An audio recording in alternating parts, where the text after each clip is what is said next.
كان المنزل القديم يقف وحيدا عند أطراف البلدة، جدرانه المتشققة تحمل آثار سنوات طويلة من الصمت، ونوافذه المغلقة تشبه عيونا فقدت الرغبة في النظر إلى الخارج. الريح كانت تهب أحيانا عبر الشقوق، مسببة صوتا خافتا يشبه تنفس المكان. كل صرير خشب وكل ظل يتحرك في الزاوية يزيد من شعور الغموض والرهبة. كل من مر بجانبه كان يشعر بانقباض غريب في صدره لا يعرف مصدره، وكأن المكان يراقبه.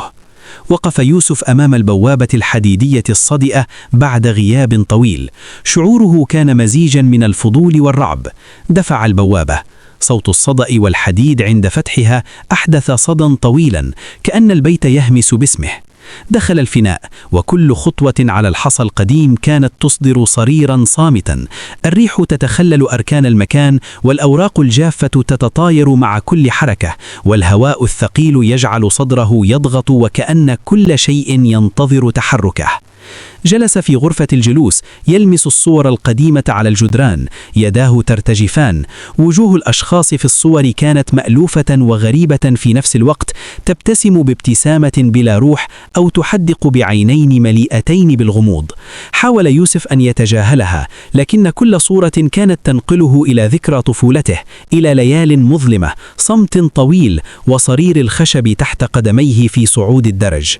مع منتصف الليل سمع صوت احتكاك بطيء، كأن أحدا يمشي على الأرضية الخشبية في الطابق العلوي. صعد السلم بحذر، كل درجة تصدر صريرا طويلا ينساب في أذنيه كأنها أنين مكتوم. عند الباب الداكن لمسه بيده فتراجع، شعر بحرارة غريبة تخرج منه، وكأن الباب حي، وكأن الغرفة تتنفس. ثم جاء الهمس، صوت خافت لكنه واضح، يناديه باسمه، يصدح داخل رأسه أكثر من أن يكون خارجيا. قلبه يخفق بقوة، والعرق يغطي جبينه، لكن الفضول يسيطر عليه. فتح البوابة ببطء وتسلل إلى الداخل. الغرفة كانت مضاءة بنور باهت بلا مصدر، الجدران مليئة بالمرايا، انعكاسات لا نهائية، كل انعكاس يظهر نسخة مختلفة منه. طفل خائف في الزاوية، شاب مرتكب، رجل منهك، وأحيانا وجوه غرباء يظهرون كأنهم حقيقيون، لكن عيونهم فارغة، أصواتهم صامتة، كل شيء حاد وواضح بشكل يربك الحواس. ظهر فجأة ظل طفل صغير يجلس في الزاوية، يحدق فيه بصمت. خطوات الطفل كانت متوازنة وهادئة، لكنه لا يصدر أي صوت، إلا أن قلب يوسف شعر بكل حركة. همس الطفل بصوت ضعيف: الخروج ليس خيارا ولا النجاة. انحنى الطفل واختفى بين المرايا، تاركا صدى بكاء بعيد، وكأن الصوت خرج من كل زاوية في الغرفة. ثم ظهر رجل مسن، شعره أبيض، عينيه خاليتان، لكنه مألوف بشكل غريب. لم يتحرك، لكنه قال بصوت خافت يتردد في الغرفة: لقد حاولت الهروب مثلك ولم ينجح أحد. الغرفة تتغذى على الضعف، على كل من يهرب من ذاته. كلما اقترب يوسف شعرت الأرض تحت قدميه بالاهتزاز، الجدران تضيق، الهواء يثقل، وكأن الغرفة نفسها تتحرك وتتنفس وتستعد للانقضاض. المرايا بدأت تتشقق تدريجيا، وانعكاسات الأشخاص المختفين تظهر في كل زاوية، وجوههم شاحبة، أصواتهم تتداخل مع همسات يوسف. حاول الصراخ، لكن الصوت اختنق في حلقه، كأن الهواء ذاته يضغط على صدره. حاول الفرار، لكن الخطوات تتكرر من حوله، أصوات قريبة جدا لا يمكن تحديد مصدرها، وكل انعكاس يقترب منه أكثر وأكثر. جلس يوسف على الأرض يحاول فهم ما يحدث.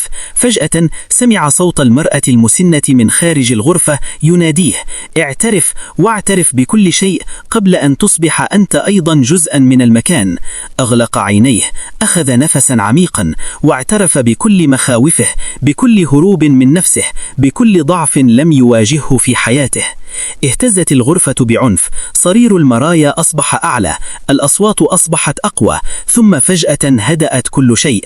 شعور بالبرودة امتد في جسده، لكنه أدرك أن الاعتراف لا يحرره بل يربطه بالغرفة أكثر.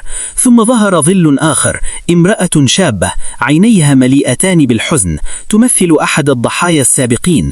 اقتربت منه وهمست: كل من يخرج يصبح مراقبا، جزءا من الغرفة، ينقل لعنتها إلى الآخرين.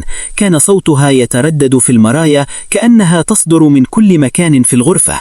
يوسف شعر أن الهواء حوله أصبح ثقيلا، وكأن كل شيء يضغط على صدره. ثم ظهر ظل آخر، رجل شاحب يركض في الزوايا، يختفي ويعود، صوته همس غريب: الوقت هنا لا يمر، كل ثانية أبدية، كل خطوة تصنعك جزءا من الغرفة. حاول يوسف الركض، لكن الأرض تبدو ممتدة بلا نهاية، والمرايا تتحرك معه كأن كل زاوية جديدة تحاصره. أصوات خطوات وطرق وصرير، وكل شيء يختلط، حتى صوت أنفاسه أصبح غريبا. الصوت يتكرر وكأنه يأتي من جميع الجهات. انعكاسات أشخاص لا يعرفهم، وجوه شاحبة، عيون خالية، همسات متكررة، أصوات بكاء، ضحكات، صرخات مكتومة، كلها تختلط في المكان، وكأن الغرفة حية وتتغذى على خوفه. انفتح الباب فجأة، وسحبت قوة خفية جسده إلى الخارج، لكنه شعر فورا أن الغرفة لم تتركه، وأن جزءا منه بقي فيها حيا لكنه مقيد.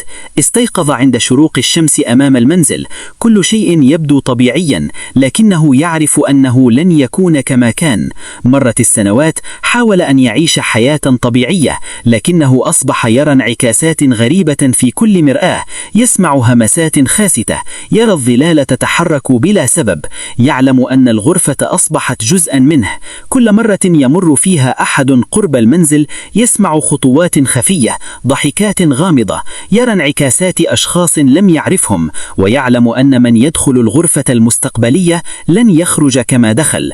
وفي بعض الليالي يسمع يوسف همسات صاخبة تتخلل صمت البيت، خطوات تظهر من لا مكان، أصوات خافتة للأطفال والرجال والنساء الذين اختفوا، وكأن الغرفة تجمع كل الأرواح السابقة لتصبح أكثر قوة، أكثر شراسة، أكثر غموضا.